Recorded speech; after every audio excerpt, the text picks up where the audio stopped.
mwenyekiti wa Chama cha Madereva Tanzania Long Distance Truck and Bus Drivers Association. Kwanza napenda kushukuru Mwenyezi Mungu kwa kuweza kuitikia hapa, ndugu zangu waandishi wa habari, baada ya kuona kuna hali sitofahamu huko upande wetu wa usafirishaji, ambalo jambo linajiri la kusitisha huduma baadhi ya watu ambao hawatakii mema nchi yetu ama hawatakii mema wananchi wetu wasafiri pia na wafanyabiashara.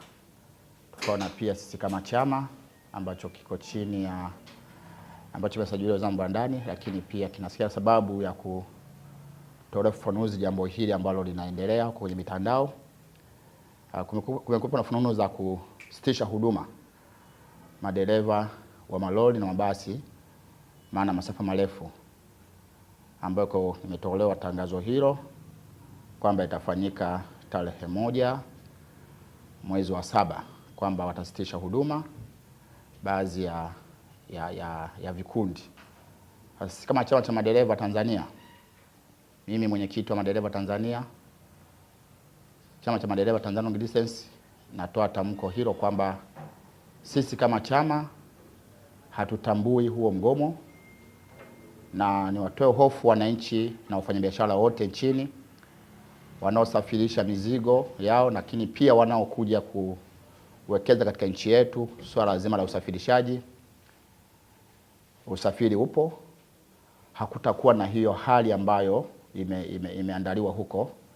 Sisi kama chama tumejipanga kutoa huduma kwa wananchi, lakini pia kutoa huduma katika bandari zetu, kutoa mizigo, kuihamisha maeneo mbalimbali. Kama mnavyojua, serikali imefanya kazi kubwa sana chini ya uongozi wa Dr. Samia Suluhu Hassan kuhakikisha kwamba anafungua milango ya uwekezaji kama nchi. Leo tuna mizigo, shehena mizigo imekuwa kubwa katika bandari zetu na maeneo mengine mbalimbali.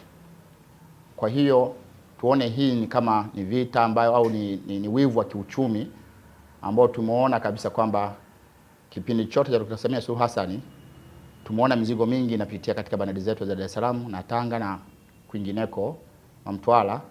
Mizigo imekuwa mingi, lakini wafanyabiashara wengi wamevutiwa kuja kuwekeza katika nchi yetu. Hii yote ni kwa sababu ya utulivu na amani ya nchi iliyopo, lakini pia na umuhimu wa madereva wenyewe ambao wanasafirisha mizigo hiyo kuitoa maeneo mengine na kuipeleka maeneo mengine, lakini pia na kusafirisha wananchi, kuwatoa mikoa mbalimbali na kuingiza katika mkoa wetu wa Dar es Salaam ambao ni kitovu cha kibiashara, lakini sehemu pekee ambayo inavutia wananchi wengi kupitia katika mkoa wetu wa Dar es Salaam, na ndio makao makuu tuseme ya kibiashara.